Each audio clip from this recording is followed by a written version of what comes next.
साय नमः। श्री गुरु चरण कमलेभ्यो नमः। श्री मातृ पितृ चरण कमलेभ्यो नमः।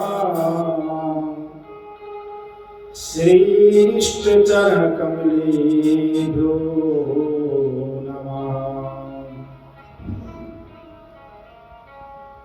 गुरुर्ब्रह्मा गुरुर्विष्णु गुरुदेव महेश्वरा। गुरु साक्षात् परम ब्रह्म तस्मै श्री गुरुवे नमः। जय जय राधा रमण हरि जय जय नवल किशोर। जय गोपी चित चोर प्रभु जय जय माखन चोर। राधा मेरी स्वामिनी मैं राधा जो खुदास। जन्म जन्म मोहि दीजिए श्री वृंदावन को वासयो। सच्चिदानंद रूपाय विश्वोपत्यादि हेतवे। तापत्र विनाशाय श्री कृष्णाय वयं नमः। नारायण नमस्कृत्यं नरं चैव नरोत्तमम्। देवीं सरस्वतीं व्यासो ततो जयमुदीरये। बोले भक्त वत्सल भगवान की जय। नारायण भगवान की जय। सच्चिदानंद भगवान की जय। जय जय श्री राधे जय जय श्री राधे जय जय श्री राधे जय जय श्री राधे श्याम। परम मंगलमय अकार करुणावरणादि भक्तिवंचल कल्पतरु त्रिदेवती पीतांबर धारी भगवान नारायण प्रभु के चरणों में कोटि कोटि प्रणाम करते हुए कथा प्रांगण में समस्त भक्त वृंद माताएं बहनें भाइयों आप सभी का हार्दिक स्वागत अभिनंदन। आइए अपने मन और वाणी को पवित्र करते हुए ठाकुर जी के नाम का आशा लें। आओ श्याम जी कन्हैया नंद लाल जी। आओ श्याम जी कन्हैया मेरे प्राणों से प्यारे गोपाल जी। मेरे प्राणों से प्यारे गोपाल जी। आओ श्याम जी कन्हैया नंदलाल जी। आओ श्याम जी मेरे प्राणों से प्यारे गोपाल जी। मेरे मेरे प्राणों से प्यारे गोपाल जी। मेरे प्राणों से प्यारे गोपाल जी। मेरे प्राणों से प्यारे गोपाल जी। मेरे प्राणों से प्यारे गोपाल जी। आओ श्याम जी कन्हैया नंदलाल जी। आओ श्याम जी मेरे प्राणों से प्यारे गोपाल जी। मेरे प्राणों से दर्शन के बिन चैन न आवे। दर्शन के बिन क्यों न मोहे तरस दिखावे। क्यों न मोहे प्रभु क्यों न मोहे प्रभु तरस दिखावे। क्यों न मोहे प्रभु आओ सामने कन्हैया नंदलाल की, आओ सामने मेरे प्राणों से प्यारे गोपाल रे, मेरे प्राणों से प्यारे गोपाल रे। ओ जन्म जन्म से मैं हूँ प्यासा, जन्म जन्म से मैं हूँ प्यासा, दर्शन दे जाओ ब्रिजवासा,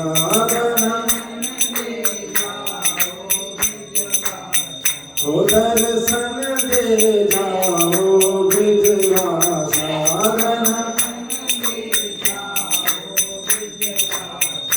मेरे प्राणों से प्यारे, मेरे प्राणों से प्यारे, मेरे गोपाल रे, आओ सामने कन्हैया नंदलाल रे, आओ सामने कन्हैया नंदलाल रे, मेरे प्राणों से प्यारे, ओ मेरे प्राणों से प्यारे, घट घट के तुम जानने वाले, घट घट के तुम जानने वाले, दरस दिखाना नंद दुलारे, दरस दिखाना नंद दुलारे, आओ सामने कन्हैया नंदलाल रे, ओ सामने कन्हैया मेरे प्राणों से प्यारे गोपाल रे, मेरे प्राणों से प्यारे गोपाल रे, मेरे प्राणों से प्यारे गोपाल रे, मेरे प्राणों से प्यारे गोपाल रे, ओ मेरे प्राणों से प्यारे गोपाल रे, मेरे प्राणों से प्यारे गोपाल रे, आओ सामने कन्हैया नंदलाल रे, आओ सामने कन्हैया नंदलाल रे, मेरे प्राणों से प्यारे गोपाल रे, मेरे प्राणों से प्यारे गोपाल रे, जय जय राधा रमण हरि बोल, जय जय राधा रमण हरि बोल, जय जय राधा रमण हरि बोल, जय जय राधा रमण हरि बोल, जय जय राधा रमण हरि बोल, जय जय राधा रमण हरि बोल, हरि बोल हरि बोल हरि बोल, हरि बोल हरि बोल हरि बोल, हरि बोल हरि बोल हरि बोल, जय जय राधा रमण हरि बोल, जय जय राधा रमण हरि बोल, जय जय राधा रमण हरि बोल, जय जय राधा रमण हरि बोल, जय जय राधा रमण हरि बोल, जय जय राधा रमण हरि बोल। बोल राधा रमण लाल की, सांवरे सरकार की, भक्त वत्सल भगवान की जय, जय जय श्री राधेश्याम।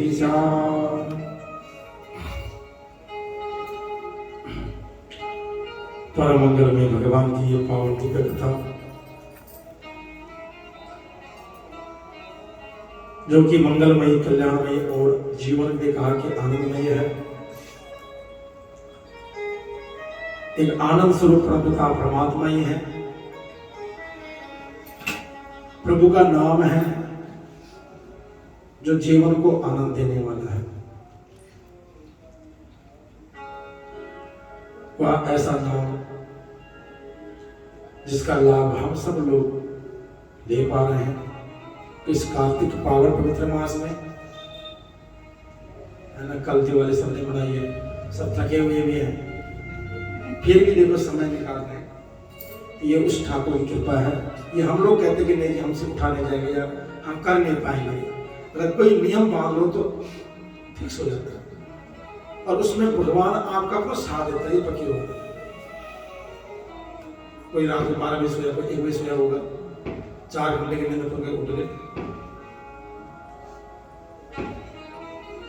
कि जा पर कृपा राम की होई, ता पर कृपा करे सब कोई। जा पर कृपा राम की होई, ता पर कृपा करे सब कोई। जब परमात्मा की कृपा होती तभी हमें ये जीवन में ऐसे क्षण मिलते हैं, और ऐसा समय हमारे जीवन में आता है कि बिन सत्संग विवेक न होई, राम के पाबिन सुलभ न सोई। राम के पाबिन सुलभ न सोई, राम के पाबिन सुलभ न सोई। बिन सत्संग विवेक, ये सब ठाकुर की माया है, कृपा है। कई लोग तो 3-3 घंटे में नहीं सोते हैं, रोज अपना नित्य काम उठना ही करना ही करना है। ये गणेश जी उधर ही घूमते, इधर नहीं आते। यहाँ देखो सबकी कमर सुत है, सब इधर भाग रहे हैं। यहाँ पीछे कमर लगाई पीछे, इसे पीछे घूमते हो, कहते कमर लगाई बस बैठो, ये तो नींद आएगी।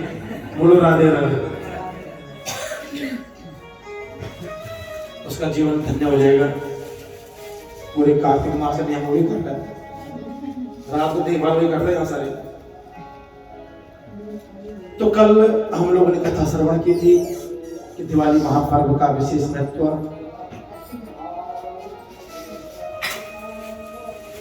आज जहां पर हमने कथा छोड़ी परसों कि देवासुर संग्राम चल रहा है देवताओं के और असुरों के बीच में, और बड़ा भयानक युद्ध चल रहा है। इधर जालंधर ने मायावी चाल चली, मां पार्वती के पास पहुंचे, भगवान शिव का वेश बना करके मां पार्वती यहां से उसे देख करके मंत्र ध्यान हो गई। भगवान विष्णु के पास गए, और भगवान विष्णु जब आए तो कहा कि मां आप चिंता मत कीजिए, जालंधर ने अपने मृत्यु का उपाय हमें खुद बता दिया है कि मेरी मृत्यु कैसे होनी है। जब किसी का पाप का घड़ा भरता है ना, तो उसका अंत आने में देर नहीं होती है। उस कहा कि गीता का वेद लिखा ऐसा हो जाता है कि बस हमें कुछ करने की जरूरत नहीं होती है, उस समय पे छोड़ दीजिए। कुछ चीजें ऐसी होती है जिस समय पे छोड़नी चाहिए। आज भगवान नारायण जो है, इधर नारद जी कहते हैं राजन कि अथ वृंदारका देवी स्वप्न मध्ये दृश्यः भर्तारं मयिसारूढं एलाव्यक्तं दिगंबरम्। भगवान विष्णु इतना कह करके जो है अब वृंदा का पतिव्रत धर्म भंग करने के लिए पहुंच गए, और वृंदा जो है आज सो रखी है, और नींद में क्या देखती है कि स्वप्न मध्य दृश्यः और भर्तारं मयिसारूढं। भर्तार किसे कहते हैं? भर्तार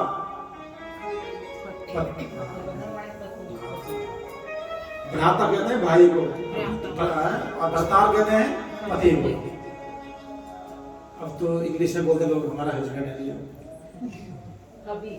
हबी जो बड़े नाम दे दो, बाबू जान दे दो, चाहे जो बड़ी बोल दो, है ना। जान बोलो, जान बोलो, ठीक है। अब उस शब्द की महिमा आप ही जाने। कहा क्या देखा कि भरतारम महिषारूढ़म तेला व्यक्तम दिगंबरम, अपने पति को समझ में क्या देख रही है कि भैंसे के ऊपर आरूढ़, भैंसे के ऊपर सवार होकर के और नग्न अवस्था में, लेकिन कैसा है, तेला व्यक्तम, तेल लगा रखा शरीर में, एकदम अंधकार छाया हुआ चारों तरफ, और दक्षिण दिशा की ओर जा रहा है। कालों फूलों की माला पहनी हुई है, और जो कच्चे मांस खाने वाले प्राणी हैं, जीव जंतु हैं, वो उनके साथ चल रहे हैं और दक्षिण दिशा की ओर चल रहे हैं। देखो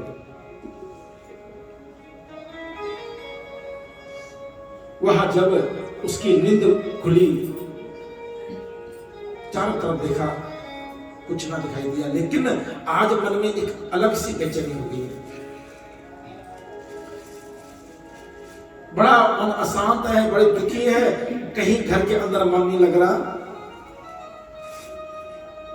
लेकिन जब प्रातः काल हुआ, सूर्य उदय हुआ, तो घर की खिड़कियों से देखा, सूर्य भी आज तेज पुंज नहीं है, सूर्य में आज प्रकाश तो है, लेकिन आज मुरझाया हुआ है।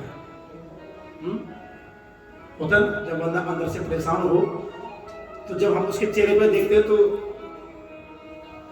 दिल जाता है ये परेशान है?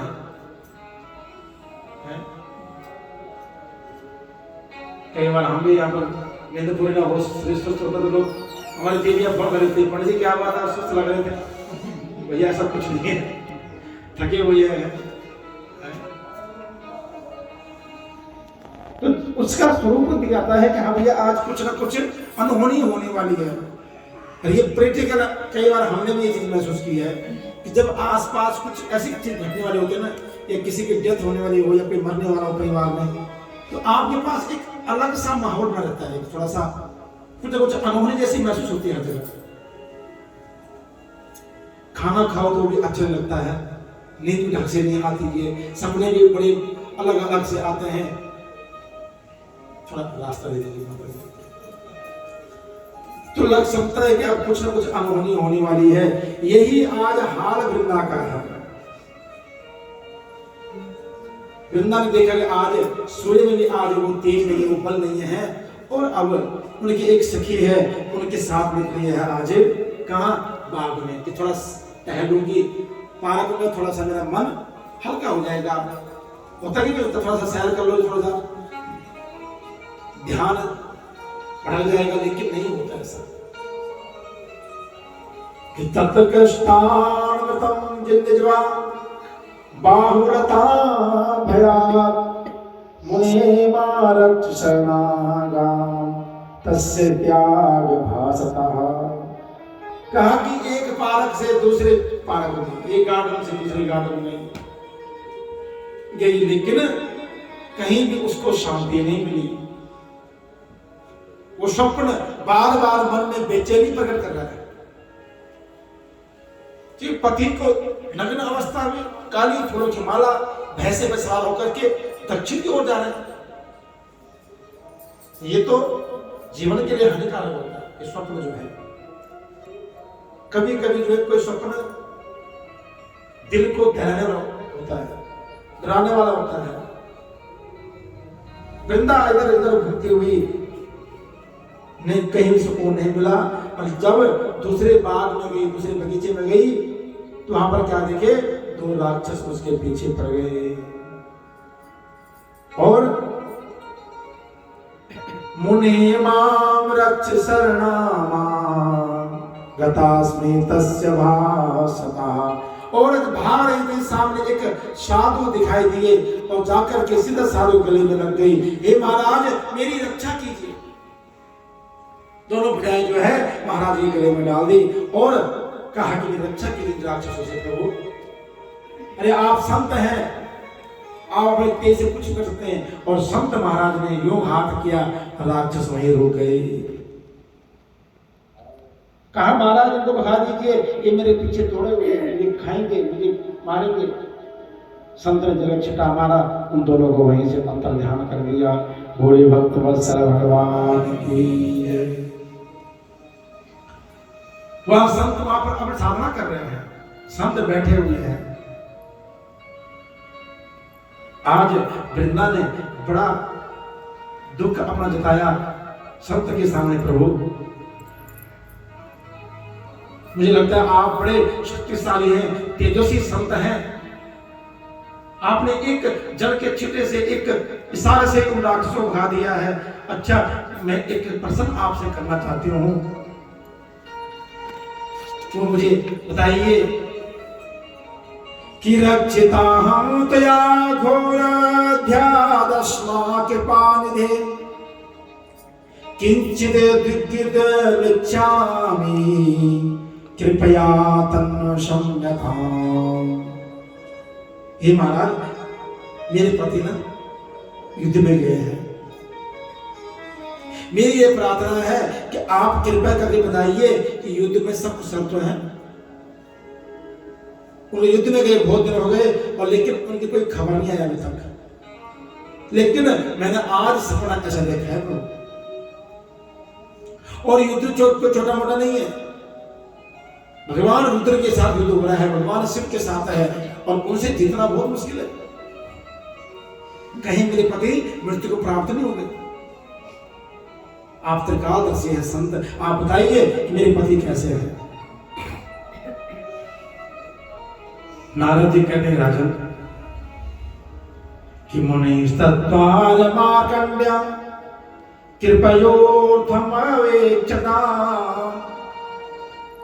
तावत् कपि समायातो तम प्रणयाग्रतास्ततो। संत ने जब वृंदा की बातें सुनी तो आकाश की ओर ध्यान किया और आकाश से दो बंदर टपक गए। दो बंदर आए, उन्होंने प्रणाम किया संत को, और संत ने फिर इशारा किया और वहां फिर अंतर ध्यान हो गए। जब अंतर ध्यान हुए कुछ समय बाद वही दो बंदर जो है वृंदा और संत महाराज जी के सामने प्रकट हुए, लेकिन इस समय खाली नहीं आए, हाथ में जालंधर का शीश लेके आए हैं। बोले शंकर भगवान की जय। जब वृंदा ने उन दोनों बानरों को देखा, बंदरों को देखा, तो वहां भयभीत हो, और जब शीश के ऊपर से कपड़ा हटाया देखा तो वहां जालंधर का शीश है। वहां आग वहीं पर मूर्छित होकर गिर पड़ी। जब वृंदा को होश आया, वह बहुत रोने लगे। संत महाराज के चरण प्रार्थना की, हे महाराज ये क्या हो गया? मैंने तो कोई ऐसी आशा नहीं की थी, मैंने तो सिर्फ ये पूछा था कि मेरे पति कैसे हैं, लेकिन आप तो उनका शीश ही उठाना, इसका मतलब मेरा सपना सत्य हुआ। अब मैं कैसे रहूंगी, मेरे जीवन का पालन पोषण कैसे होगा? मैंने सदैव भगवान विष्णु की पूजा की है, कई करुणा भरी बातें कही। नारद जी कहते हैं कि वृंदा कहती है कि कृपा निधे मुनि श्रेष्ठे जीवने मम प्रियम त्वये मास्य मुने सको जीवनाया मतो मम। हे मुनि श्रेष्ठ, मेरे पति मुझे बहुत प्रेम करते थे और मेरे एक इशारे में कुछ भी कर देते थे, और मेरा विश्वास है कि उनको कोई मार नहीं सकता है, क्योंकि मेरा पति वर धर्म उनको हमेशा अमर बनाए रखेगा। मुझे विश्वास नहीं होता है। कई आलाप किए, कई प्रकार की बातें की, और बाद में संत के चरण प्रार्थना करने की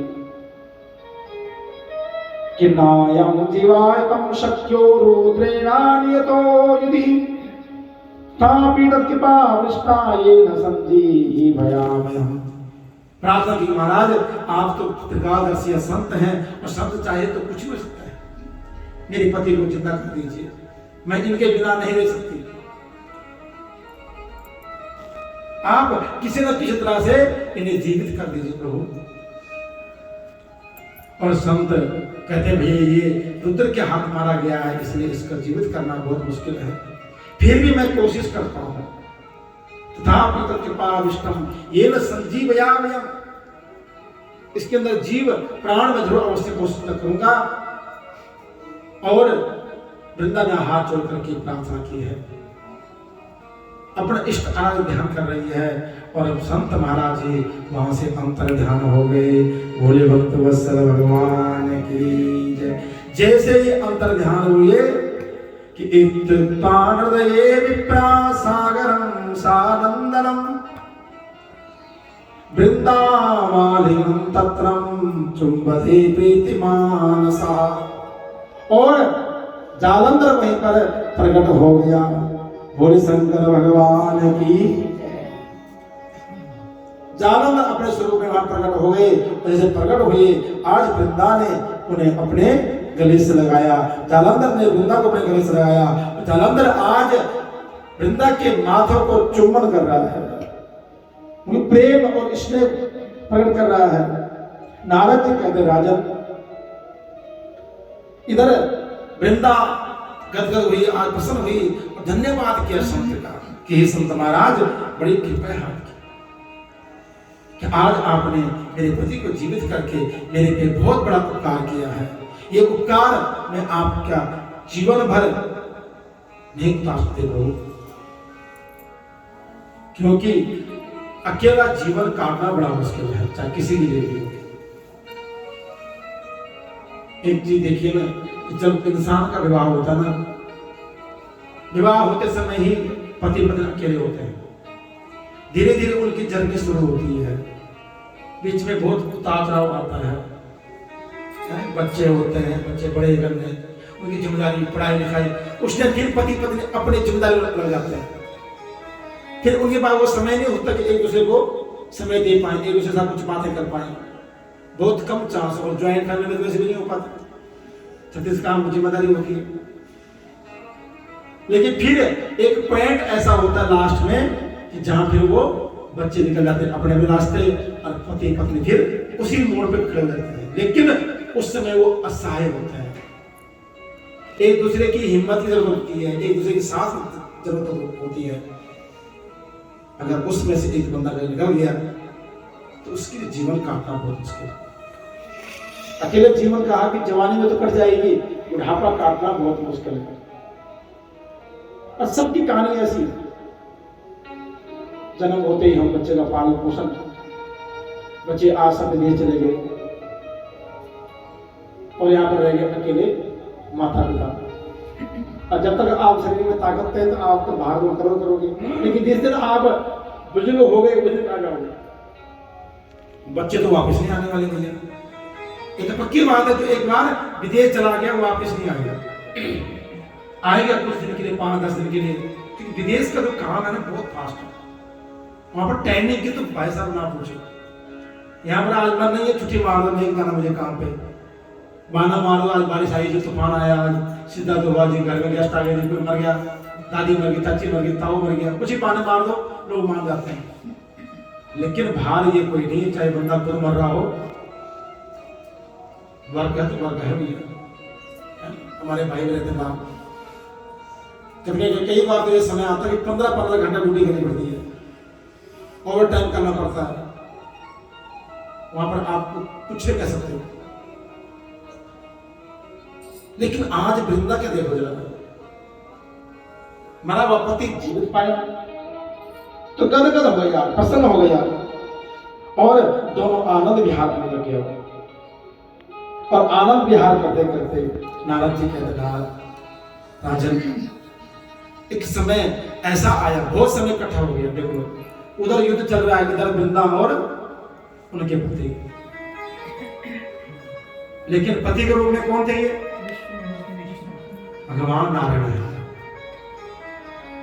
कई बार भगवान धर्म की स्थापना के लिए मर्यादा का भंग करना कर देते हैं। एक भगवान नारायण ऐसे हैं, रणछोड़ नाम पड़ा, क्यों पड़ा? महाभारत देख लीजिए, कितना कुछ कूटनीति अपनाई है, कैसी कैसी नीति अपनाई है और 5 पांडवों को विजय बनाया। कौरवों के 100 भाई, अक्षौणी सेना, बड़े बड़े योद्धा, जैसे पिता महादेव से जो एक पल में, एक दिन में युद्ध को समाप्त कर सकते, गुरु द्रोण। लेकिन जहां प्रभु की दृष्टि है वहीं उनकी सृष्टि है भैया। मैंने कहा कि जहां पर कृपा राम की हुई था, जिस पर उसकी कृपा होगी ना उसे कोई मार नहीं सकता है, उसे कोई बाल बाल कथा नहीं कर सकता, ये पक्की बात है। उसकी कृपा रहनी चाहिए बस, ये ध्यान रख जीवन में। पड़ोसी नजर आप पे हो ना हो, रिश्तेदारों की नजर आप पे हो ना हो, लेकिन ठाकुर जी की कृपा हम पर होनी चाहिए। भोले बांके बिहारी लाल की जय। जय श्री राधे, जय जय श्री राधे, जय जय श्री राधे श्याम। क्योंकि उस ठाकुर की कृपा होनी बहुत जरूरी है, किसी न किसी रूप में। हमें किसी से डरने की जरूरत नहीं है, न घबराने की जरूरत है, लेकिन उसकी चिंतन करने की जरूरत है। हम अपने परिवार की, रिश्तेदारों की चिंतन बहुत करते हैं, लेकिन भगवान कहता है अगर उन चिंताओं को छोड़ करके तो मेरी शरण में आ जा, तेरी सारी चिंताएं मुक्त न कर दो तो कहना बताना। लेकिन हम छोड़ते नहीं हैं। आज भगवान नारायण अपने पे इतना बड़ा कलंक ले रहे थे। एक पतिव्रता स्त्री का जो है पति व धर्म भंग करने जा रहे, और कई समय बीत गया कि ये तो आज का युग तो है नहीं ना, सत्युग का युग था, कई वर्ष बीतता है। तो एक दिन भगवान नारद जी कहते हैं कि कदाचित सुरस्यांते दृष्ट्वा विष्णु तमेव हि निर्भक्तस्या क्रोध संयुक्ता वृंदावचनम प्रवीत। कहा कि एक दिन रात्रि काल में भगवान विष्णु और वृंदा जी किस कक्ष में सोए हुए हैं, आनंद विहार करते हुए। एक दिन वृंदा जब उठी नींद से तो भगवान विष्णु का स्वरूप देखा, अपने पति का नहीं, साक्षात भगवान नारायण को पहचान गई, नारायण का स्वरूप देख लिया। और वहीं पर क्रोध अग्नि में जल उठी और इतना क्रोध आया, नारायण को आज श्राप दे दिया कि धिक्कम तदीयम हरे शीलम परदार भागिना। धिक्कार है नारायण तुम्हें, धिक्कार है तुम्हारी इस आत्मा को। अरे तुम्हारा हृदय पाषाण के भांति है जिसमें दया नहीं है। तुमने एक बार भी नहीं सोचा मेरे इस पति व धर्म के बारे में, और मेरे साथ छल कर बैठे। तुम बड़े मायावी हो। सर हाल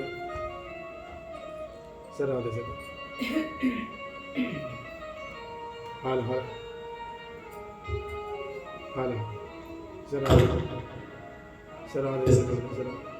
हाल हाल हाल। कहा कि तुम बड़े मायावी हो, तुमने एक बार नहीं अनेक बार राक्षसों के साथ छल किया है, उनको धोखा दिया है और अपनी माया का जादू हमेशा चलाते रहे। और मैं सब कुछ पहचान गई, तुम्हारे वो 2 बंदर, तुम्हारा वो शिष्य, ये सब तुम्हारे बनाए हुई माया का खेल था। कहा कि जाओ मैं तुम्हें श्राप देती हूं कि क्या तो सितम मया संयम माया प्रत्यक्षतापस यो तो या माया द्वास्तो सखियो दृतो मम तावेव राक्षसो भूत्वा भार्या तव हरिष्यता त्वं चापि भार्य दुःखार्तो वने कप्रिय सहायवान। हे नारायण, मैं तो आपकी रात दिन पूजा करती थी, आपको अपना इष्ट और अपना आराध्य मानती थी, देखो मेरे घर में आपका स्वरूप विराजमान है, मेरे मन में आपकी भक्ति के प्रति कभी एक बार भी छल नहीं आया, एक बार कपट नहीं आया, लेकिन आपने छल के द्वारा, कपट के द्वारा मेरा पतिव्रत भंग किया है। जाओ मैं तुम्हें श्राप देता हूं, जिस तरह आपने मेरे को छला है, आने वाले युगांतर में कोई आपकी पत्नी को भी ऐसे छलेगा। और जो तुम्हारे ये दो राक्षस थे, बंदर थे, ये आपके द्वारपाल हैं, मुझे पता है ये आने वाले टाइम पे राक्षस बन करके तुम्हारी पत्नी को छल के ले जाएंगे। देखो, और जो तुम्हारा ये शिष्य है, ये जो है क्या बनेगा, मायावी मृग बनेगा, और इसके द्वारा तुम्हारी पत्नी चली जाएगी। देखो वृंदा का साथ ऐसा कह करके आज वृंदा जो है दिव्य अग्नि में प्रवेश किया और वहीं पर अपने शरीर को जला दिया। बोले वृंदा महारानी की जय, नारायण भगवान की जय। आज भगवान ने बोल रोका वृंदा को, वृंदा ऐसा मत कर, मैं मजबूर था, तुम्हारे पति ने ऐसे कर्म किए, लेकिन एक बात सुनिए, देखो जो गलत है तो गलत है, चाहे भगवान हो चाहे इंसान हो, लेकिन ठाकुर जी करते हुए क्या, क्योंकि वृंदा का पतिव्रत धर्म ही था जो जलांतर को अजर अमर बना रहा था, इसलिए उसका पतिव्रत धर्म भंग होना जरूरी है। भगवान भले अपने पे 100 कलंक ले ले, 100 आरोप ले ले, लेकिन जन कल्याण के लिए भगवान सदैव तत्पर रहते हैं। इसीलिए भगवान कहते हैं हम भक्त करा देना, अगर भक्त श्रद्धावान हो, कर्मशील हो, तो भगवान सदैव हमारे साथ रहता है, और कोई भी कर्म हो भगवान उसे स्वीकार अवश्य करते हैं, लेकिन कर्म में आपकी दृढ़ता होनी चाहिए, अटल विश्वास होना चाहिए। आज ठाकुर जी वृंदा के अग्नि प्रवेश होने से जो आज बहुत दुखी हैं, और भगवान उसी चिता की राख में लेट गए।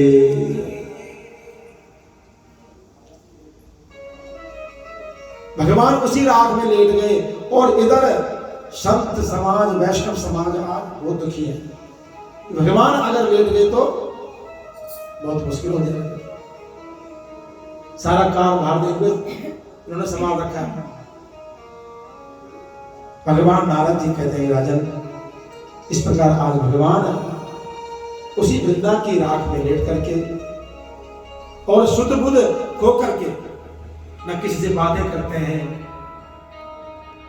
न कुछ खाते हैं, न कुछ पीते हैं। आज मानो भगवान को भी वृंदा से प्रेम हो गया था। जैसे एक प्रेमी होता है किसी प्रेमा के लिए सब कुछ अंदर त्याग देता है, ऐसे भगवान आज उसमें अपना शुद्ध बुद्ध होकर के उसी राख में लिपट गए, राख में लेट रहे। बोले भक्त वत्सल भगवान की। इस प्रकार भगवान ने आज वृंदा का जो है पतिव्रत धर्म भंग किया, और वृंदा जो है अग्नि में समाहित हुई। इधर युद्ध चल रहा है, अब युद्ध का परिणाम क्या होगा उसके बारे में हम कल बताएंगे। बोलवा की बिहारी लाल की, सांवरी सरकार की जय। जय जय श्री राधे, जय जय श्री राधे, जय जय श्री राधे श्याम।